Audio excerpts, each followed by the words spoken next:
శ్రీవారి లడ్డూ విక్రయాలు రికార్డు స్థాయిలో జరిగాయి. శ్రీ వెంకటేశ్వర స్వామి దర్శనానంతరం భక్తులు అత్యంత భక్తి శ్రద్ధలతో స్వీకరించే శ్రీవారి లడ్డూ ప్రసాదం విక్రయాలు మే నెలలో రికార్డు స్థాయికి చేరుకున్నాయి. మే నెలలో 1,21,35,528 లడ్డూలను విక్రయించారు. గత రెండేళ్లతో పోలిస్తే ఈ ఏడాది లడ్డూల విక్రయాలు గణనీయంగా పెరిగాయి. 2024 మే నెలలో 1,01,000 లడ్డూలు విక్రయించారు. 2025లో ఇది 1,10,00,000కు పెరిగింది.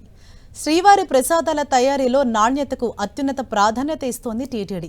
సాధారణ రోజుల్లో 4 నుంచి 4.5 లక్షల వరకు లడ్డూలు తయారవుతుండగా ప్రత్యేక సందర్భాల్లో ఉత్పత్తిని మరింత పెంచుతోంది. లడ్డూ తయారీకి 68 టన్నుల ముడి పదార్థాలు వినియోగిస్తారు. రోజుకు సుమారు 32 టన్నుల చక్కెర, 16 టన్నుల శనగపిండి, 16 టన్నుల నెయ్యి, 3.5 టన్నుల జీడిపప్పు, 2 టన్నుల ఎండుద్రాక్ష, 400 కిలోల యాలకులు, 800 కిలోల కలకండ వాడుతున్నారు. ఒక చిన్న లడ్డూ తయారీకి సగటున 167 నుంచి 170 గ్రాముల ముడి పదార్థాలను ఉపయోగిస్తున్నారు. ఇందులో సుమారు 78 గ్రాముల చక్కెర, 39 గ్రాముల శనగపిండి, 36 గ్రాముల నెయ్యి, 7 గ్రాముల జీడిపప్పు, 3 గ్రాముల ఎండుద్రాక్ష తదితర పదార్థాలు ఉంటాయి.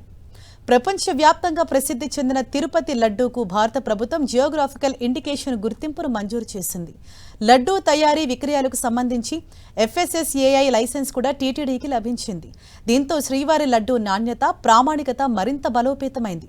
ప్రసాదాల తయారీలో ఉపయోగించే ముడి పదార్థాల్లో ఎలాంటి మలినాలు లేకుండా చూసేందుకు శ్రీవారి పోర్టులో 2 అత్యాధునిక AI ఆధారిత కలర్ సార్టింగ్ యంత్రాలను ఏర్పాటు చేశారు.